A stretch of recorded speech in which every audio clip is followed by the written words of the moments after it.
The Mendon-Honeoye Falls-Lima Sentinel welcomes you to this edition of the Mayor's and Supervisors Weekly Update, brought to you by... Each week, our community makes history. Each week, you make history. And each week, there's only one source to turn to for the first take on history. You know what that is? Subscribe to the Sentinel right now to discover the history being made in your own backyard. The Mendon-Honeoye Falls-Lima Sentinel. More than just your news, it's your history. Welcome, everyone, to this week's episode of the Mayor's and Supervisors Update. I'm Chris Carosa, publisher of the Mendon-Honeoye Falls-Lima Sentinel, and each week we bring you the thoughts, ideas, concerns, and issues from the leaders of our community municipalities. This week, we are going to be starting with Eileen Hansen in the wonderful village of Scottsville. Eileen, how are we doing there? We are doing fine. We had a lovely Halloween, and I think all the kids enjoyed it and enjoyed the decorations as well. As the DPW continues to collect leaves, let's hope that the snow keeps away so that we can get everything collected before we're into plowing season. Our Village Board of Trustees meeting will be held this Tuesday, November 9th at 6:30 p.m.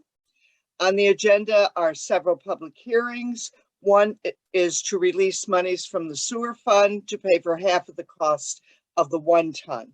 Another option has been brought to our attention, so we're going to cover that at the public hearing, and after that we'll see whether we need to rescind or rescind and reschedule the public hearing. So we will do that at our meeting on Tuesday. There's also a public hearing regarding the prohibition of parking on the south side of Beckwith Avenue, 30 feet west of the easterly parking loop at TJ Connor, and that will be reviewed. We will schedule a public hearing for December's board meeting regarding opting out of the cannabis law in regard to the allowing retail dispensaries and on-site consumption establishments within the village boundaries. And we will be doing that at December's meeting. The office will be closed this Thursday, November 11th, in honor of Veterans Day. We would like to take this opportunity to thank all our veterans for their service, both for their country and their community. And finally, the DPW will be taking down the flags and hometown hero banners after Veterans Day for the winter. They will be up again in May with our new additions, and retired banners will be presented to those service people. We hope everybody has a good week, and we'll see you next week. All right. Thanks, Eileen. Mike, what's happening in the town of Lima? Well, Chris, thanks for having us all on. Coming up, of course, green lights are in everyone's future. Place your green lights in your front porch lights, at the front of your buildings, etc., to show your support for our veterans in Operation Greenlight, which is designed to try to stem the tide of veteran suicide here in our localities and across New York State. The Veterans Day ceremony in Lima will be on the 11th at 11 a.m. at the Four Corners, as always. Following that, there will be a luncheon at the Legion Post, Post 286 over in West Bloomfield. The quilt raffle for VFW Post 26 will take place at the luncheon.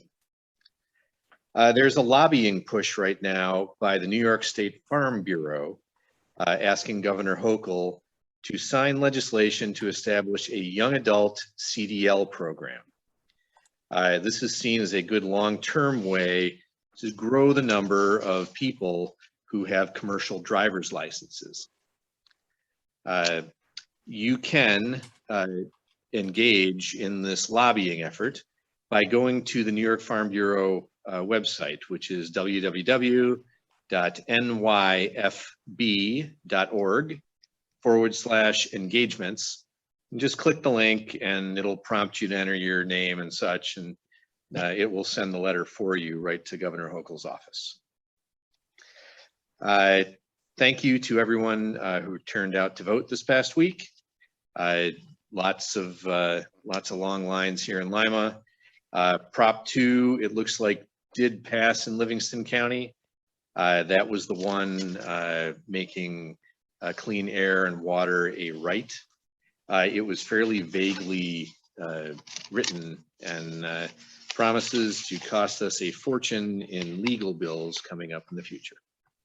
That's all I've got, Chris. Oh, joy. Okay, John, how's the town of Mendon doing? Great, Chris. Thanks very much for having me as usual. A couple of things I wanted to mention. First of all, I wanted to thank everyone who did go out and vote on Tuesday. We certainly encourage everyone to get out and vote, and certainly thank all the election workers. They're there before 6 a.m. and they're there after 9 p.m. and they work the entire shift. So we really want to thank all those who participated in that. It is a paid position, but they're not getting rich doing it, believe me. And it's a very long day. So we want to thank everyone who worked that day. Also want to mention on Veterans Day, there is a ceremony at the Four Corners in Honeoye Falls at 11 a.m., followed by the Town of Mendon's Veterans Day dinner at the Community Center at 167 West Main Street. That is for veterans and veterans family. There is no residency required, no check of service or anything like that. We encourage all veterans and veterans families to attend. And other than that, I'm going to keep it short this week. All right. I think your audio is agreeing with that decision.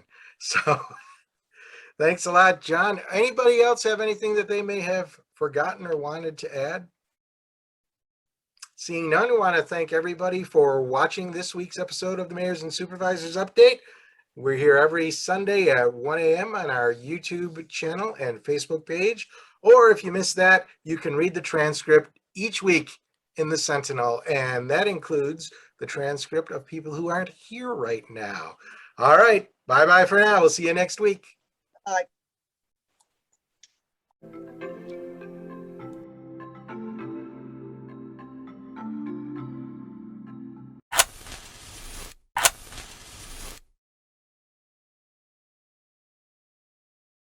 Imagine yourself communicating with a difference. Pan-Dimensional Solutions helps you do this.